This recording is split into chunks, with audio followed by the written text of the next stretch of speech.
The economic whiteboard ideal is that in a free-floating currency world, not pegged to a gold, a shiny rock called gold or something else, you cannot have trade imbalances that persist because exchange rates will adjust in this way. If you are a huge exporter in relation to your imports, your economy will grow, your employment will grow, and it will make your currency stronger, which will make your goods too expensive, and you'll sort of settle back down towards balance. If you are importing too much, your employment is suffering, your industrial growth and investment is suffering, your currency will go too low. It will go low. It will make all your goods and services and labor more attractive globally. You'll export more and always be trending toward balance. So either way, the fact is that doesn't happen.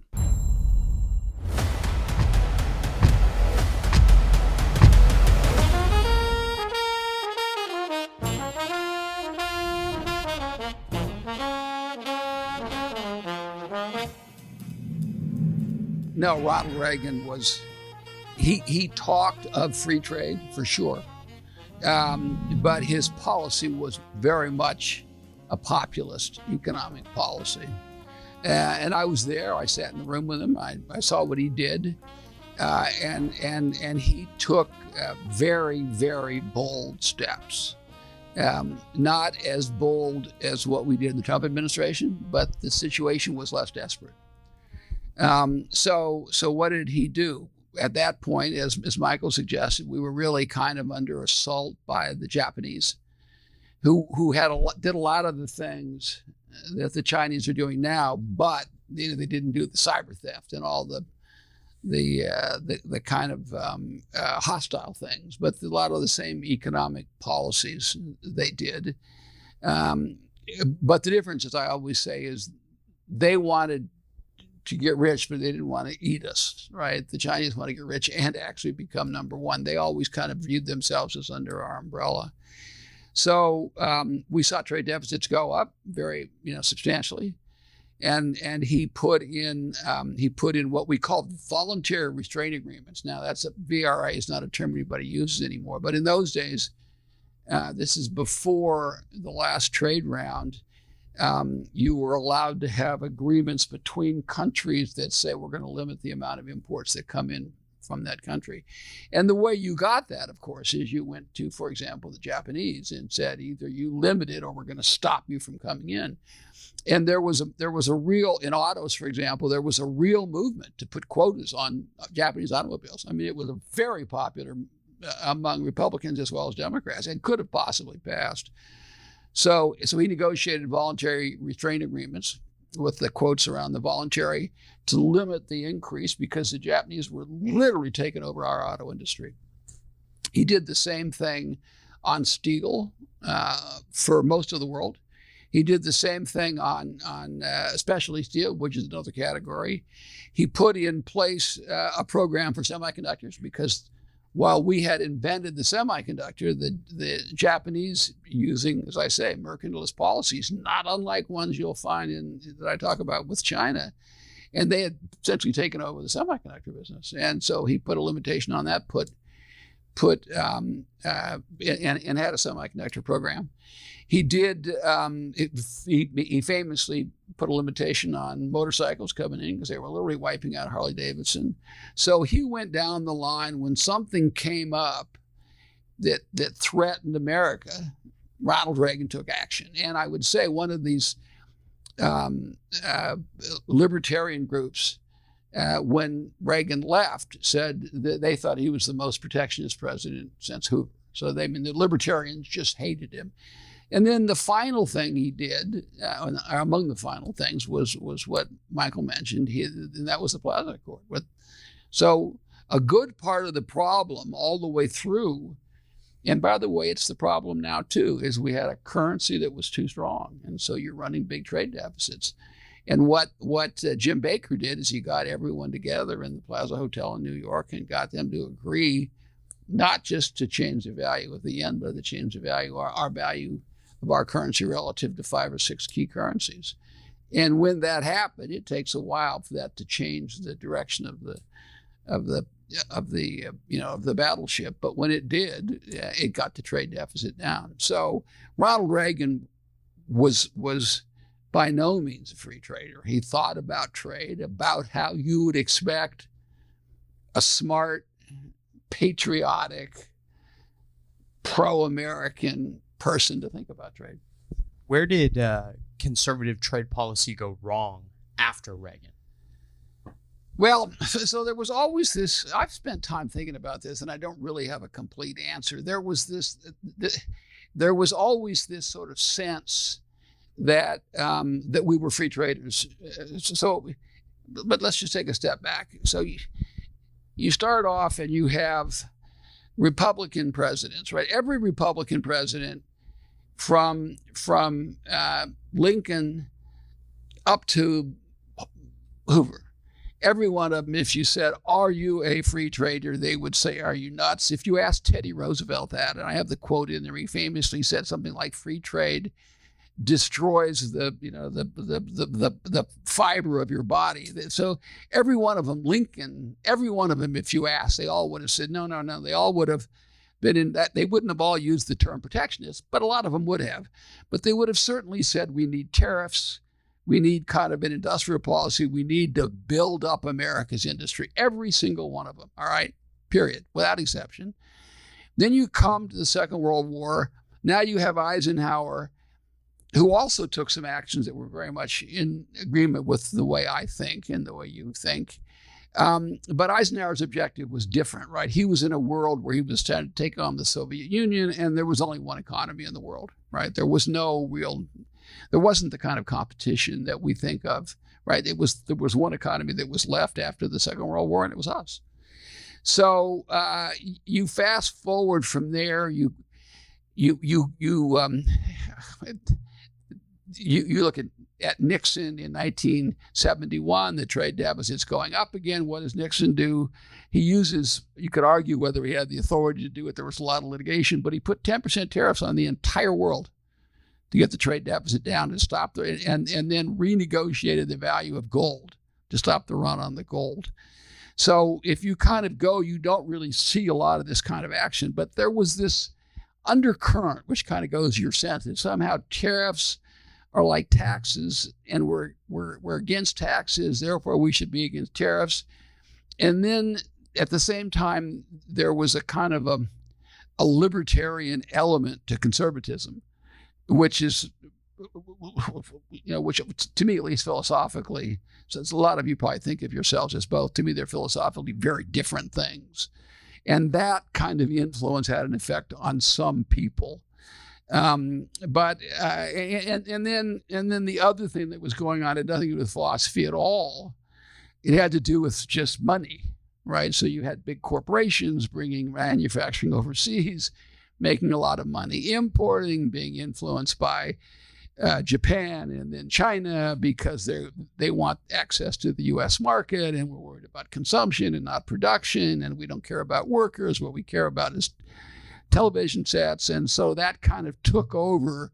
It kind of fanned this little embryo and fed it with money, in my opinion, so that people would start saying that. But if you look at Republican platforms for most of our existence, they would be clearly state we need tariffs to build up our industry.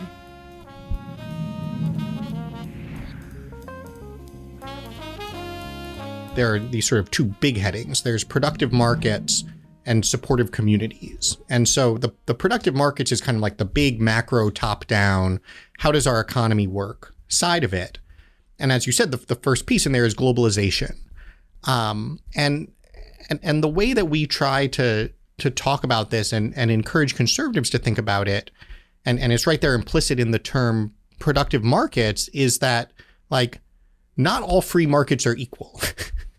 You can have free markets that are working really well and are productive, and you can have free markets that are really not working well. The Cayman Islands is a truly prosperous place. The Cayman Don't ask any questions. It is the freest of markets. You can do whatever the hell you want. And so the idea of productive markets and ultimately rebuilding American capitalism is to say, if you want capitalism to work well, you have to have this set of conditions in place that actually aligns the pursuit of profit with the common good. That's Adam Smith's whole insight. It's not, hey, the Cayman Islands is going to be super prosperous because there's like this weird and, disembodied invisible hand flying around. It's that if you have a situation where the things that people do to pursue profit are also ones that serve the public interest, then, as if by an invisible hand, people serving their self-interest will also serve the public good. It's actually almost a tautology, but a useful one to recognize, and because it should focus policymakers on this exact point. This is our goal. How do we make sure that the things that are going to generate the most profit in the private sector, where we want the economic activity happening, are also ones that generate the common good? And so globalization is the quintessential illustration of this, because if you think about what globalization does when it says, hey, American business leaders, investors, you could use your capital and acumen to build a business here in America that creates good jobs for American workers. But let us tell you about this opportunity to create even more profit, shutting that business down and moving it to China. It's like, then you'll generate even more profit. And by the weird, it's not even really fair to call it libertarian. This is where sort of market fundamentalism, I think, is the right concept. This weird market fundamentalism dictates that, like, well, because that's free to move your factory wherever you want, and it creates more profit, that must surely therefore accrue to the common good. And it's like, nope, not what Adam Smith said, not what any rational person would ever believe. And what's going on there, the problem with globalization is that it breaks down that relationship between capital and labor. That for capitalism to work well, what you actually have to have happening, the secret sauce is that the way to make the most profit possible is to use the workers you have with you productively. And when that actually happens, we sort of see it as a mutual dependence. It can indeed accrue to everybody's benefit. When you sever that and you say, actually, I mean, the workers don't have anywhere to go. I guess they can't, but even if they could move to China and work as, Chinese serfs, I'm not sure that would be to their benefit. But capital, by all means, go find other workers. It's really the antithesis of capitalism. It's not the highest form. And so I think to your point, people are starting to see the failure of globalization from all of these different perspectives. One is from this economic perspective, post-China shock and so forth, and just with the economic trajectory generally, that there's no reason to believe that globalization and free trade, especially when your partners are the Chinese Communist Party, is actually going to benefit you or your market or help capitalism work. And then along with that, you're seeing the breakdown of the sort of post-Cold War uniparty blob consensus that, like, by virtue of globalizing, we will bring all the world's countries together in the harmony of liberal democracy.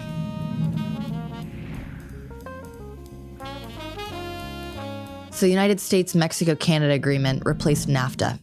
NAFTA helped shut down 60,000 factories in this country, millions of manufacturing jobs. So that was one of the most historic trade deals, and Democrats and Republicans alike were in favor of it.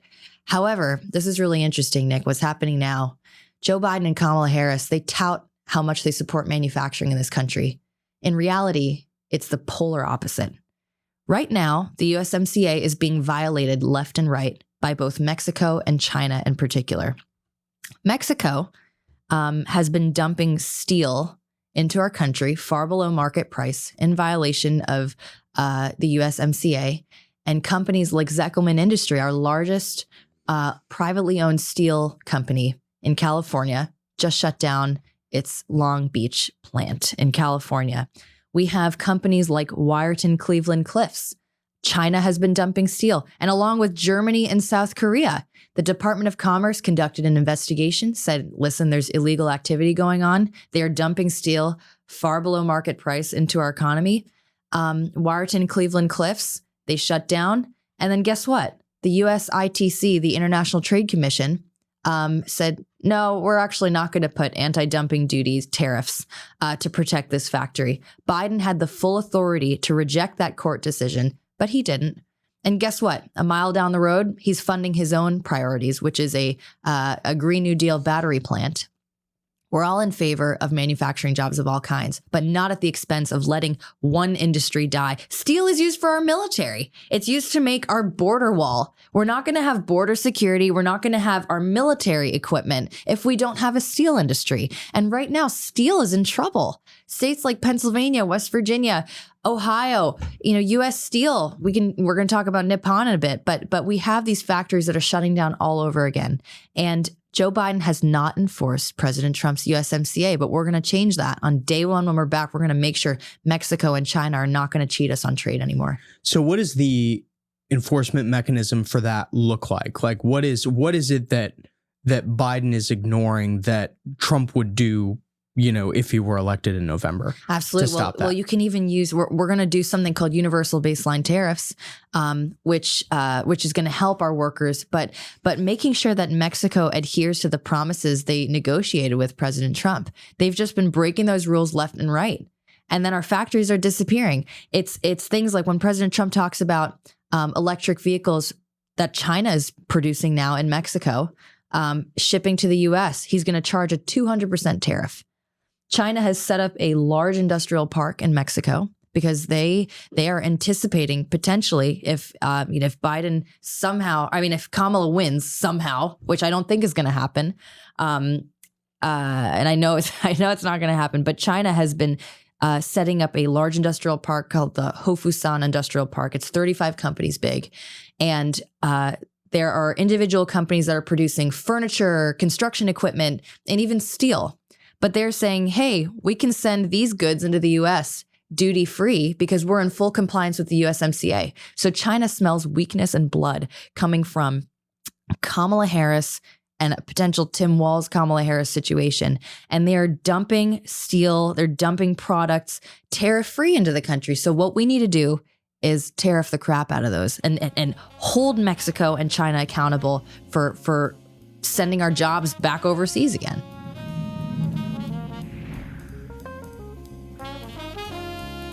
Scott Besson had a really good interview with Tucker Carlson just recently. And it's interesting because, he's clearly really studied the history. And he says right at the beginning, he's like, well, what are tariffs for? Revenue and protection, which, yes, that's the American tradition. And then he says, Trump's added a third, reciprocity. I would say, well, that's not new, right? Reciprocity has come and gone, kind of pops up every other generation. I'll say famously in the 1970s, Congress kind of got wise that via the GATT, we weren't getting reciprocal tariffs. In 1974, Congress legislated that the president couldn't do any more tariff cuts until he certified that we had reciprocity with Canada, Europe, and Japan. And so, he did that certification did happen in 1979. And so we've had reciprocity legally with Europe, Canada, and Japan since then. It hasn't. Japan sends us now today 77 cars for every one car we send them, despite the fact that they have no tariffs on our cars. So reciprocity is not new, but brings it back to I'm really glad the administration is very clear-eyed on this. Revenue, protection, and reciprocal. So on the revenue side, it's very clear. 10% universal. That's currently that's what the president campaigned on. He's done it. He's also done the 60% tariffs on China now via a few different actions at Stack. So amazing. He's delivered on this. The reciprocal is now we're going beyond that. So we'll see. They're due to go into what's today, April 6th? April. No, today's April 8th. Oh gosh. Okay. Right. I'm sorry. Well, anyway, so tomorrow, April 9th, that's the day, and that these additional reciprocal tariffs go on that are tied to trade deficit. I don't expect them to necessarily stick around in their current form. I think that those tariffs will be used to negotiate lower market access. Now, hats off to him. I don't personally put a lot of value on other countries lowering their tariffs, okay? Like I said, Japan did that for us in the 70s. It's gotten us nothing. So I don't actually really value... Because you can't rely on exports. They'll use non-tariff barriers, which everyone knows. Yeah. And again, legislation has empowered presidents to deal with this, for over 100 years. It's just, we've seen it just doesn't work.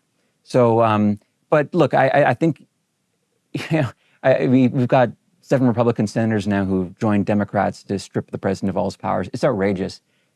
My entire career, there's nothing that Senate Finance and Ways and Means, those are the 2 trade committees in Congress, have championed more than export access and lowering tariffs abroad.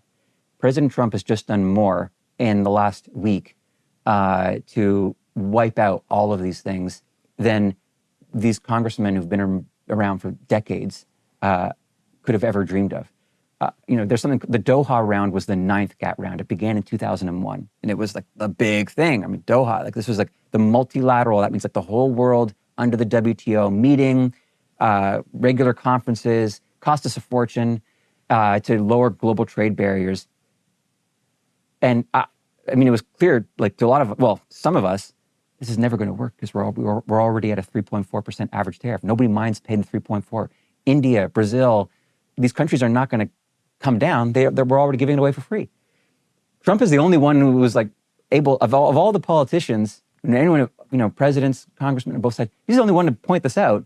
And so within days of him, doing this reciprocal tariff action, going above the 10%, he's gotten more market access than we could ever dreamed of. Taiwan now, it just came out. I just saw this morning, the leader over there saying, we'll go to 0. Vietnam, Cambodia, all these countries being like, we're sorry, Mr. President, we'll get rid of all of our tariffs.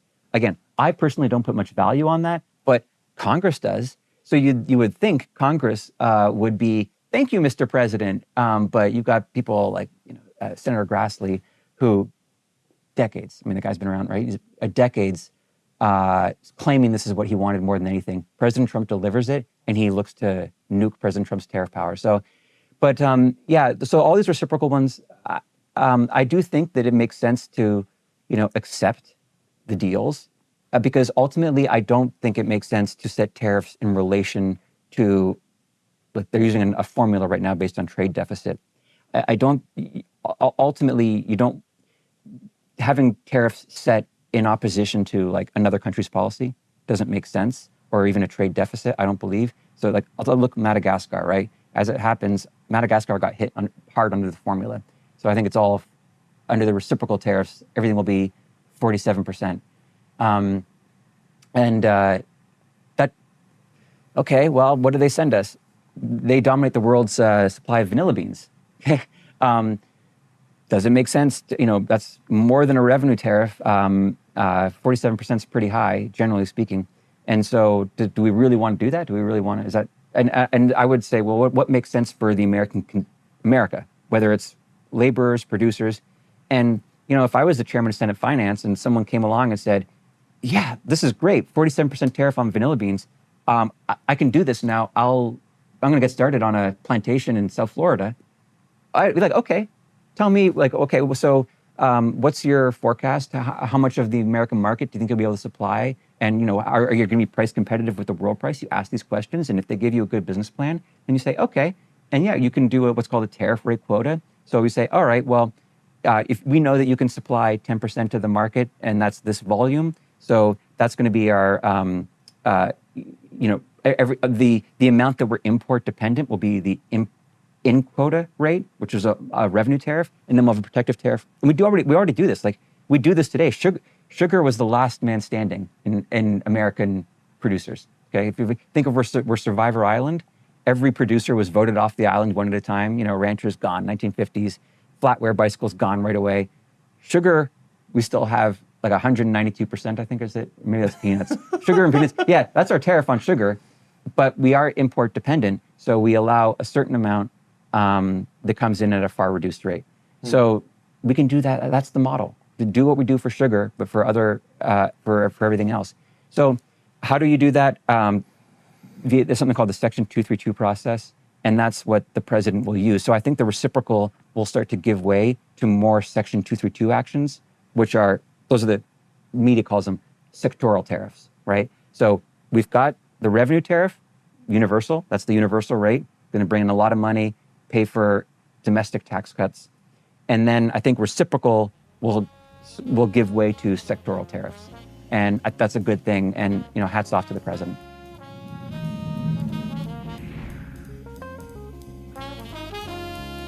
The economic whiteboard ideal is that in a free-floating currency world, not pegged to a gold, a shiny rock called gold or something else, you cannot have trade imbalances that persist because exchange rates will adjust in this way. If you are a huge exporter in relation to your imports, your economy will grow, your employment will grow, and it will make your currency stronger, which will make your goods too expensive, and you'll sort of settle back down towards balance. If you are importing too much, your employment is suffering, your industrial growth and investment is suffering, your currency will go too low.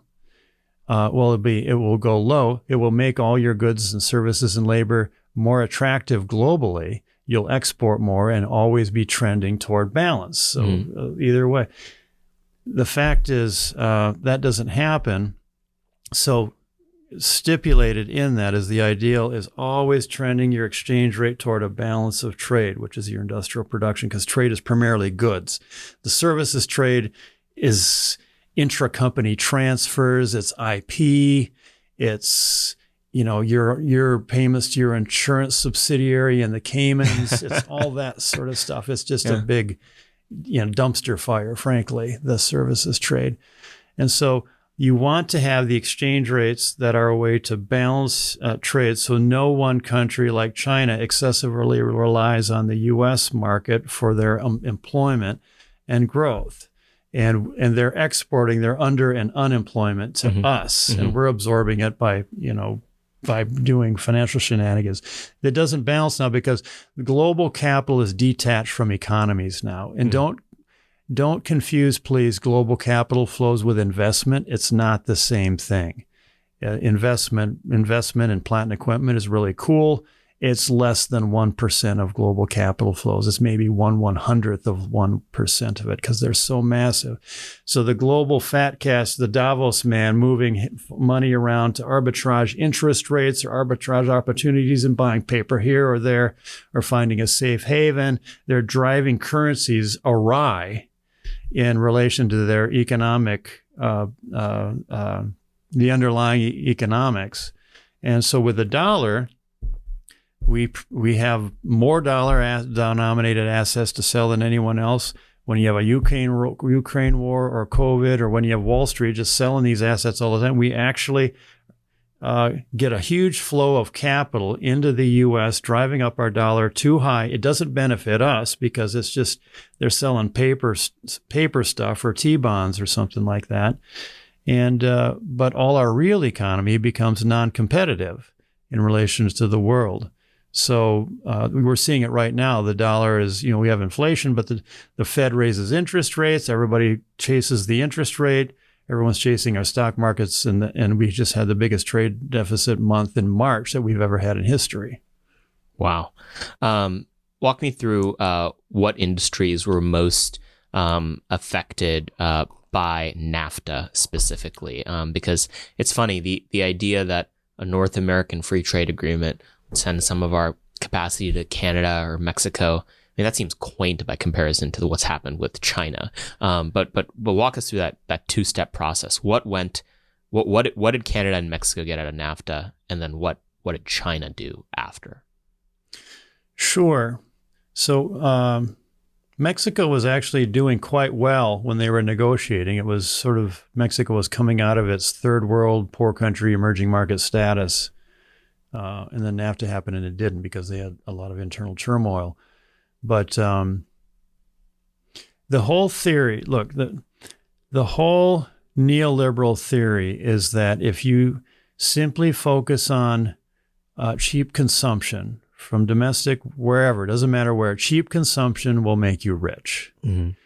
That's a real fault line between where I and presumably you approach things, and that you want, and it's a sort of the Hamiltonian view, is you build production, you build productive capacity to generate wages, investment, and build your industrial base. Everything else follows from that. The neoliberals say that cheap consumption, everything follows from it. So NAFTA was all about dropping tariffs, and that we had 3 years. It was about dropping tariffs, producing wherever is the cheapest in the North American region, and it's good for the consumer. And we'll all be richer. They'll get more efficiencies. We'll all be richer because whoever makes stuff the best will make stuff the best, the cheapest. We also we had come out of 1989 when the Berlin Wall fell. It was the end of history. There was this whole view of a, global government, one world. And that was part of it. They wanted to expand NAFTA on a sovereignty basis. So you really lessen the power of national governments to control their economy because they'll just mess it up. So we got to go global. And of course, then later with the 1995 WTO agreement, we transferred our trade policy to Geneva. So that's what drove it. Cheap consumption is the rule, and we get efficiencies, and that's good. It says nothing about building new efficiency. Says nothing about building new industries. It's a stagnant view of this is where you are now. Let's be more efficient at it. And if we make cotton and corn, we'll get more efficient. But productive, the Hamiltonian view is you're always building the next industry of the future, and you're investing in, and it doesn't always make sense like now because you can get it from somewhere else, but you're getting those industries of the future. But then when NAFTA happened, you had the Mayan rebels come out of the Yucatan. They had assassinated a presidential candidate. Subcommander Marcos sent a letter to the next one, saying "Welcome to hell," and they didn't like the NAFTA that displaced millions of actually Mexican farmers because they were competing with Cargill and ADM. But the U.S. farmer didn't get a benefit from it. They did, the multinationals.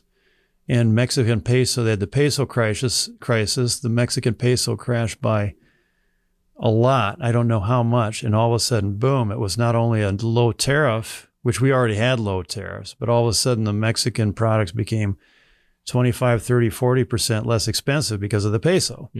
And so you wonder what industries. It's automotive assembly, automotive parts, electronics, anything that goes into electronic parts, components. Those are the big ones that move there. And those are good industries. We'd like to have them, number one. Number two, Mexico oddly didn't benefit because they flatlined real wages for the last 40 years. They're the lowest among all OECD countries. But they didn't get a benefit out of it in that sense. Yeah, that I find to be a very interesting concept is how free trade in certain circumstances can be mutually destructive, not just, one country benefiting. I mean, the China-U.S. relationship, China clearly benefited, the U.S. clearly lost. But in the case of the relationship between a country like the United States and Mexico, where it was a developing country about to establish its own robust industrial base, how it caused serious damage. I find that fascinating. What happened with Canada? Well, Canada wasn't quite as stark. Canada is more of a commodity economy. They did get a lot of automotive manufacturing, did move up the scale. But to your point, there is no evidence. If you read it, there's conflicting evidence. So we think trade liberalization has been destructive on net. It's been destructive to the major economies and the African economies. And we've been trying to do liberalization with Africa and least developed countries with our generalized system of preferences, which since the early 70s, we gave zero tariff treatment to poor economies, over 100 of them. They give them access to the U.S. market and they can get rich, trade not aid. It just didn't happen. It just didn't work. Why didn't it work? Well, it's hard. I think it's because any access to our rich consumers was only a benefit to their plantation mentality, local oligarchs that, had poor labor and they didn't share it didn't drive up wages. You really have to do economic and industrial development that's appropriate for your own economy at the stage that it is. And whether it's, the African countries or whatever, to leapfrog in that sense. That's what China, Korea, and Japan, and Taiwan, and Singapore did. They they devalued their currencies, had a very intentional development in their way, and they were able to access our markets. If you don't have that, it's not going to work. And we need to, as a developed economy, to be very intentional in our continued development. Otherwise, we get eclipsed by, the others with exchange rates, industrial strategy, tariffs, that sort of thing. So it didn't work. And for Mexico, it's a quasi-failed state. I was there 3 times in the last year. It's really great to be there. I love the people. They'll say, we're so corrupt. And the gangs, the drugs, the state of Nayarit, which I was in, the people there said, this is the most corrupt state in the whole country. Well, I don't know. I'll take your word for it. It looks like it, to me. But unless you have a decent functioning government and, have all the elements of building a political economy, you kind of got to do it from within. You can't just do a trade deal and fix it. And it's been demonstrated.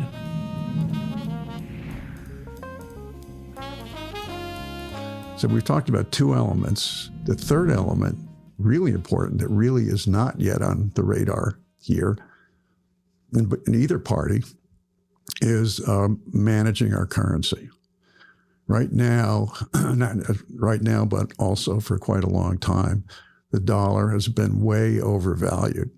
What do we mean by overvaluation? Yeah, don't I want an overvalued dollar? Yeah, I want my dollar to Strong go further. Dollar is good, right? Yeah. Weak dollar. Well, why do you want a weak dollar? We want the marketing on this is really not good. I would call it an uncompetitive dollar. Yeah.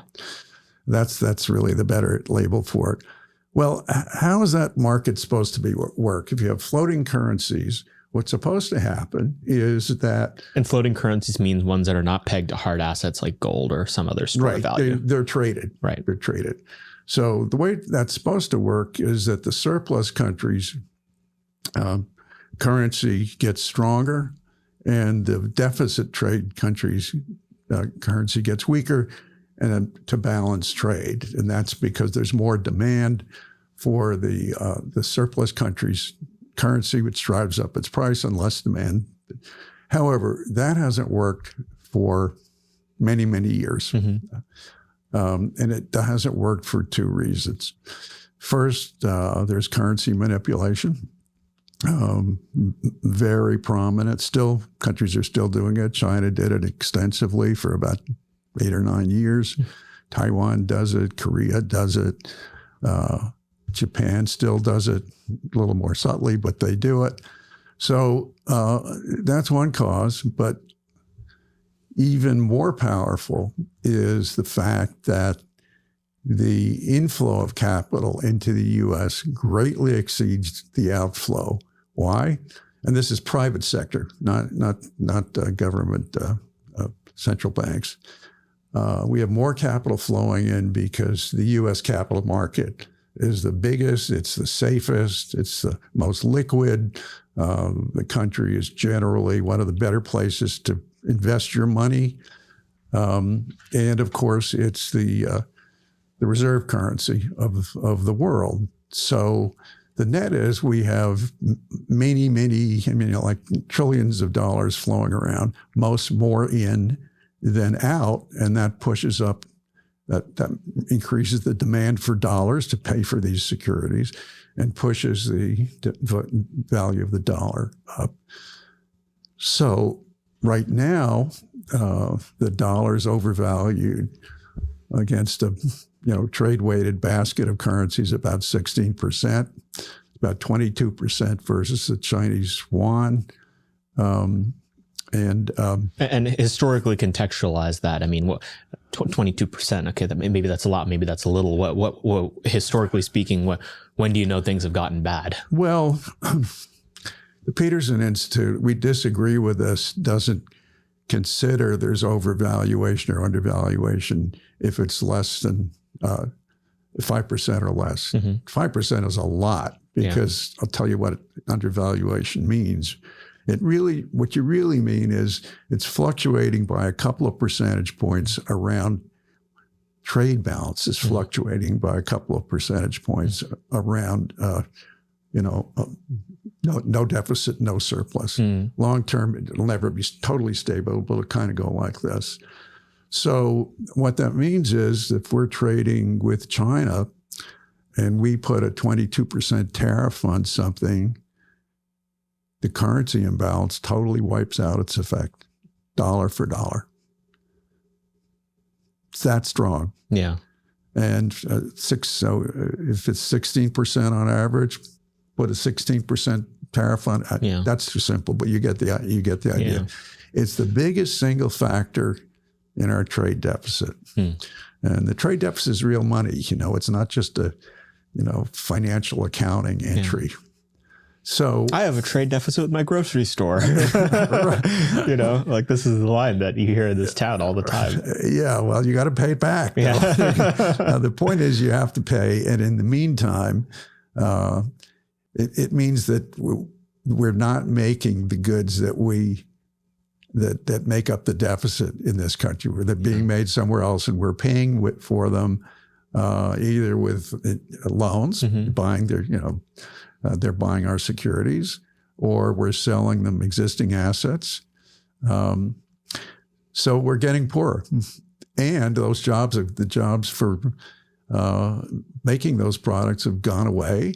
Now, if we have full employment like we do now, it doesn't mean that people who lose those jobs have no jobs. It means they take worse jobs. Free trade is supposed to work like, okay, you let an industry go, but your people who lose those jobs go to better jobs. That's not a rule of nature. It has not been happening. Moment of Truth is an American Moment podcast taped at the Conservative Partnership Campus Studios and is produced by Jake Mercier and Hunter Smith, with original graphics and title cards by Jared Cummings. Our intro song is A Minor Struggle by Ryan Serenich, and our website is AmericanMoment.org.